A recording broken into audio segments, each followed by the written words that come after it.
I got really lonely. Really lonely. I mean,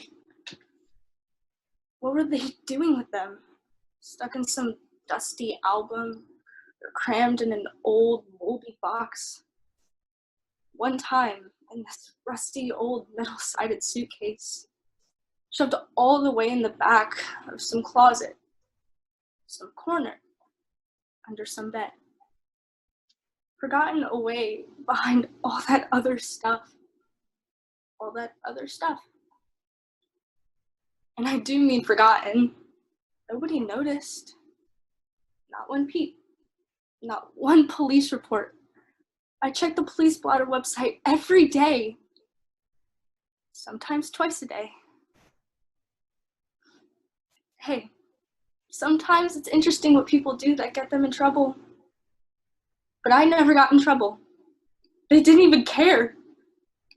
They didn't even know.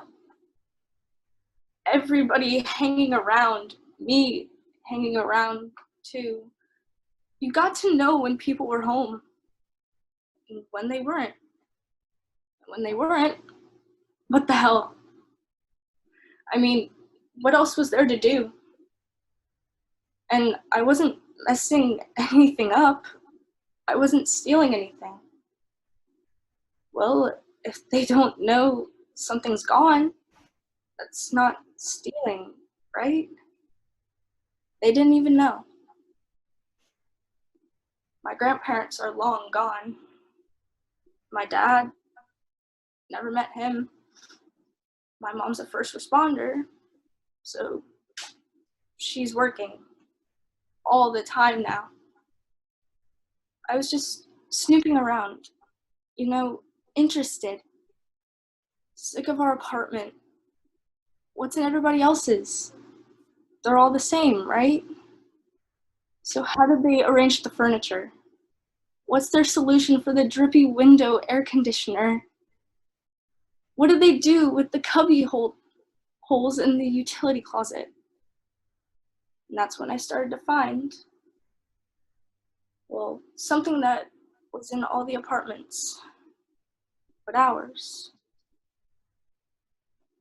I like looking at the faces and finding the family resemblance. You know, like how little Keisha has Uncle Ernie's nose, or something like that.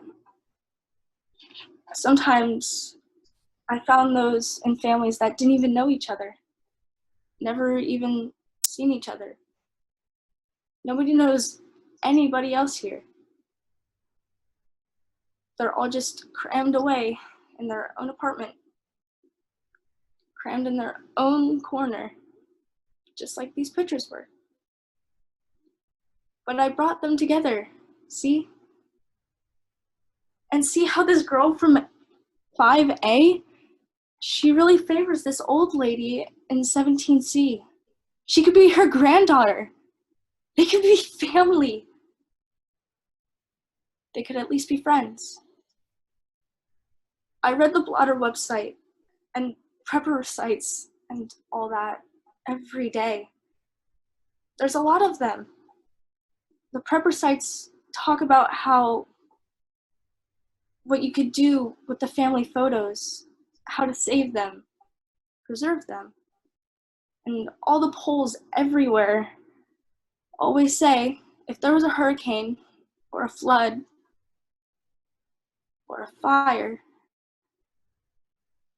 if you could only save one thing, the first thing on everybody's list to save, well, that's clearly bullshit. I've got them. I've got them, everybody. And don't worry, my mom will be here in a minute.